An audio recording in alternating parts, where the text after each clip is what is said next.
I cannot tell it all.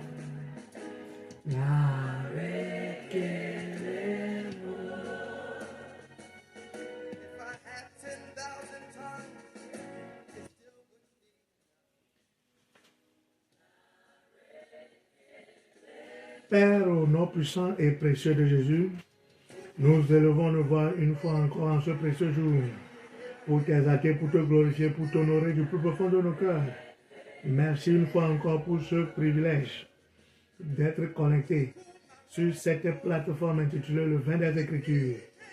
Merci pour le premier message concernant l'action de grâce qui a touché des vies, qui a transformé des destinées, qui a localisé des cœurs. À toi seul la gloire pour l'éternité des éternités. Merci d'ores et déjà pour ce deuxième message, toujours concernant l'action de grâce. Merci, Roi des Rois, parce que c'est toi une fois encore qui a parlé à quelqu'un à travers ce message. Saint-Esprit de Dieu, viens prendre contrôle, viens prendre la première place. Que toi-même tu parles à travers ma personne au nom puissant et précieux de Jésus. Reçois toute la paix de l'avoir fait. Au nom de Jésus, nous avons prié. Amen. L'action de grâce, c'est un acte de reconnaissance envers Dieu qui vient du cœur et qui est exprimé à travers les actions. L'action de grâce, c'est une dette que nous devons payer à Dieu. C'est une exigence dans le royaume que nous devons à Dieu pour le souffle de vie qu'il te donne, toi et moi. Sa présence et ta protection, et sa protection dans ma vie et dans ta vie. Dans ma vie et dans ta vie. Pour sa présence et sa protection.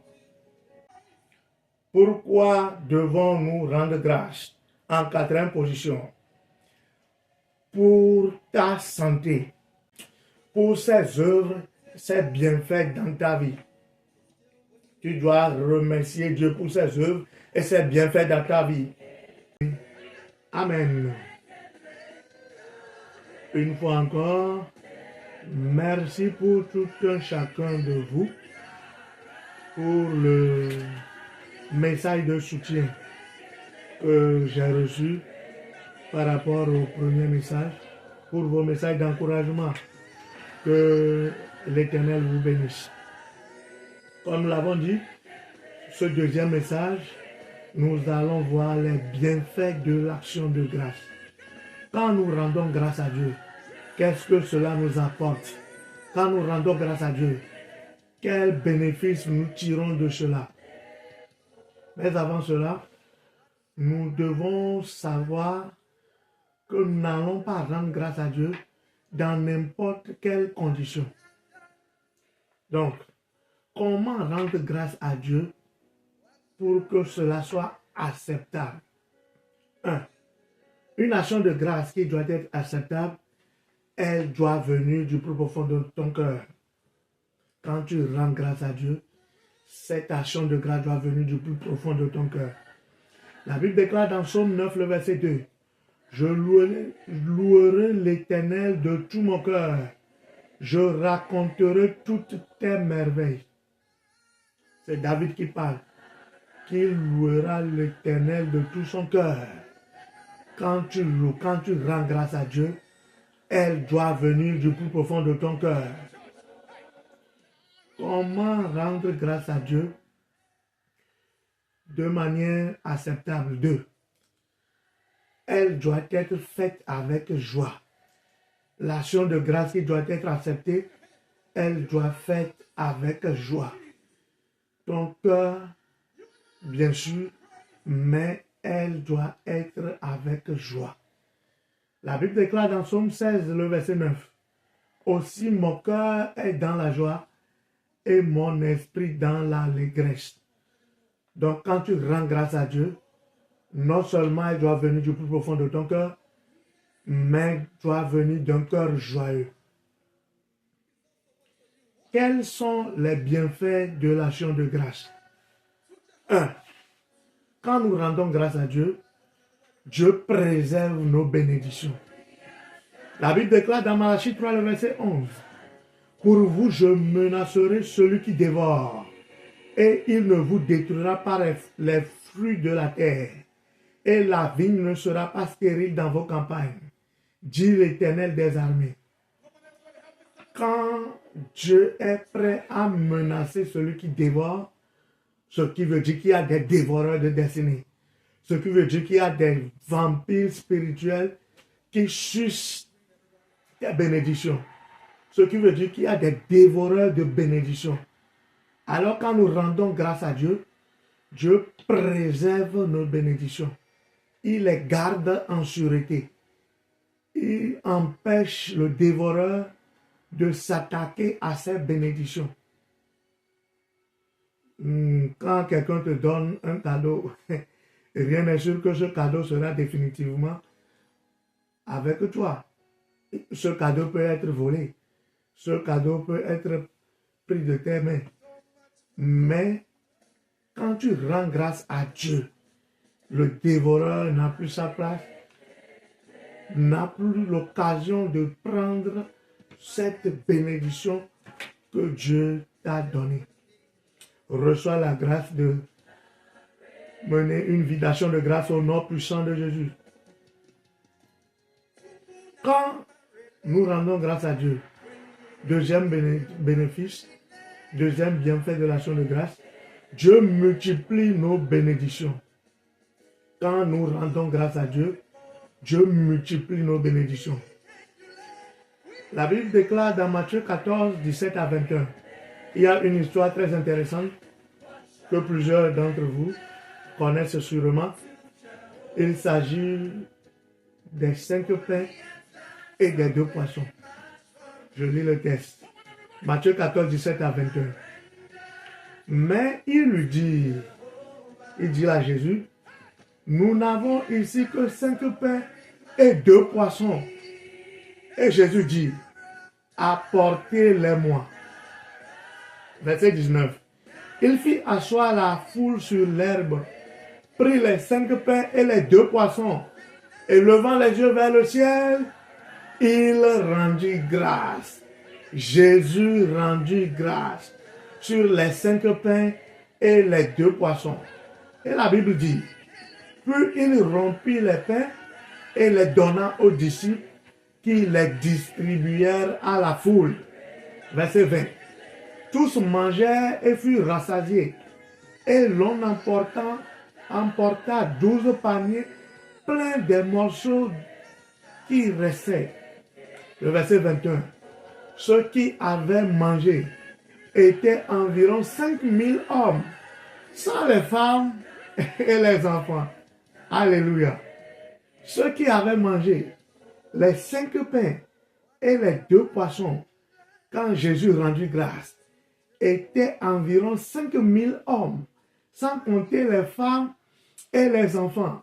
Et nous savons que à tout rassemblement, les femmes sont plus nombreux que les enfants. Les femmes sont plus nombreux que les hommes, autant pour moi. Les enfants sont plus nombreux que les hommes.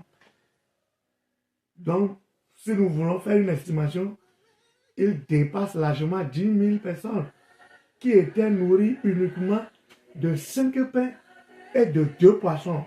Pourquoi? L'action de grâce est intervenue. À chaque fois que tu rends grâce sur une bénédiction quelconque que Dieu t'a donnée, cette bénédiction se multiplie. Reçois cette grâce de mener une vie d'action de grâce au nom puissant de Jésus. Quand nous rendons grâce, quels sont les bienfaits? Troisième bienfait, Dieu parfait nos bénédictions. Quand nous rendons grâce, Dieu parfait nos bénédictions. La Bible déclare dans Luc 17, le verset 11 à 19. Il s'agit de l'histoire de 10 lépreux. Je lis. Verset 11. Jésus se rendait à Jérusalem, passait entre la Samarie et la Galilée. Le verset 12. Comme il entrait dans un village, 10 lépreux vinrent à sa rencontre. Se tenant à distance, ils élevaient la voix et dirent, Jésus, Maître, aie pitié de nous. Dès que Jésus les eut vus, il leur dit, allez vous montrer au sacrificateur. Et pendant qu'ils y allaient, il arriva qu'ils furent guéris. L'un d'eux, se voyant guéri, revint sur ses pas, glorifiant Dieu à haute voix. Et il tomba sur sa face aux pieds de Jésus. Et il lui rendit grâce. Il rendit grâce à Jésus. Il remercie Jésus. Verset 17. Jésus prenant la parole dit, les 10 n'ont-ils pas été guéris? Et les 9 autres, où sont-ils? Ne s'est-il trouvé que cet étranger pour revenir et donner gloire à Dieu? Verset 19. Puis Jésus dit, lève-toi, ta foi t'a sauvé. Lève-toi, ta foi t'a parfait. Lève-toi, ta foi t'a rendu parfait. Ta foi t'a guéri plus que les autres. Quelle est la différence entre ce lépreux qui a rendu grâce et les autres 9 lépreux qui ne sont pas revenus sur le pas pour rendre grâce? Quand tu connais les 9 autres lépreux de par le passé qui ne sont pas revenus rendre grâce, bien sûr qu'ils sont guéris, mais les signes de lèpre sont encore visibles autant pour moi sur leur corps. Nous tous, nous savons ce que c'est que la lèpre. La lèpre, ce n'est pas une petite maladie. Bien sûr qu'ils sont guéris, mais même quand tu ne les connaissais pas auparavant, tu diras que, ceux-là, ils ont été lépreux entre-temps, mais ils ont été guéris. Mais le seul qui est venu rendre grâce à Jésus, si tu ne l'as jamais connu auparavant, et si tu le rencontres dans une rue, tu ne sauras jamais qu'il a été lépreux. Pourquoi? L'action de grâce lui a rendu parfait. L'action de grâce a tout restauré en lui. L'action de grâce a dégagé toute trace de lèpre sur son corps. Alors, reçois la grâce de rendre grâce au nom puissant de Jésus. Quand nous rendons grâce, quels sont les bénéfices que nous en tirons? En 4. Tout cas jugé impossible, écoute ceci, par les hommes est transformé en possibilité par Dieu. Tout ce que les hommes voient comme impossible, quand tu rends grâce à Dieu, il les transforme en possibilité. Et ça devient un sujet d'étonnement pour les autres. La Bible déclare dans Jean 11, le verset 1 à 45. Ça, c'est un long passage. Je vais juste paraphraser. Il s'agit de Lazare qui était malade. Le verset 1, la Bible dit, il y avait un homme malade, Lazare de Bethanie, village de Marie et de Marthe, sa sœur. Au verset 6, lors donc il eut appris que Lazare était malade, ça on parle de Jésus, il resta 2 jours encore dans le lieu où il était. Lazare était malade, Jésus était occupé dans une autre ville, donc il était au lieu où il était. Au verset 17, Jésus étant arrivé, trouva que Lazare était déjà 4 jours dans le sépulcre. Il était déjà depuis 4 jours dans le sépulcre. Lazare était mort depuis 4 jours. Et le verset 37 dit, et quelques-uns d'entre eux dirent, lui qui a ouvert les yeux de l'aveugle, ne pouvait-il pas faire aussi que cet homme ne mourût point? Dis-moi, dis ceci, le cas impossible est toujours transformé en possibilité par Dieu. Le verset 39, Jésus dit, ôtez la pierre. Marthe, la sœur du mort, lui dit, Seigneur, il sent déjà, car il y a 4 jours, il est là-bas. Jésus dit au verset 40, ne t'ai-je pas dit que si tu crois, tu verras la gloire de Dieu? 41. Et ils ôtèrent la pierre.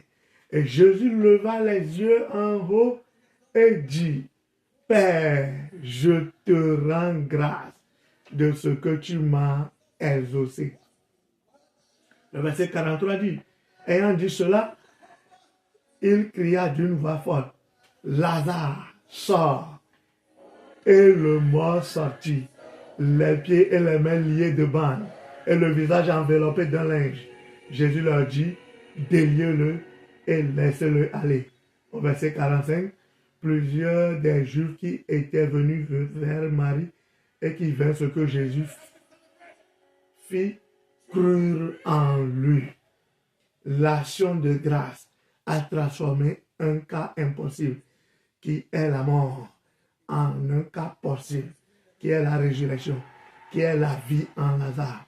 Tout ce qui est mort dans tes activités, tout ce qui est mort dans n'importe quel domaine de ta vie, que ce soit une quelconque maladie que les médecins ont jugé incurable, à travers l'action de grâce, reçois la vie en cela au nom puissant de Jésus.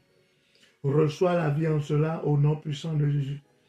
Quand nous rendons grâce, tout ce qui est mort autour de nous prend vie. Au nom puissant et précieux de Jésus, nous avons prié. Amen. Une fois encore, j'espère que ce deuxième message vous plaira comme le premier message. Et comme je l'ai rappelé au premier message, je vais le faire également ici. Le prochain message qui sera sur cette plateforme va concerner la louange. La louange, c'est le niveau supérieur de l'action de grâce. Quand tu rends grâce à Dieu à un niveau élevé, à un niveau supérieur, ça nous envoie à la louange. Donc les prochains messages, nous verrons ce que c'est que la louange. Au nom puissant et précieux de Jésus. Amen. Tu m'as suivi et tu n'as pas encore connu la lumière. Tu n'as pas encore fait de Jésus ton sauveur et Seigneur personnel. C'est très primordial pour que ton action de grâce porte vers le ciel. Un père écoute uniquement que la voix de son fils.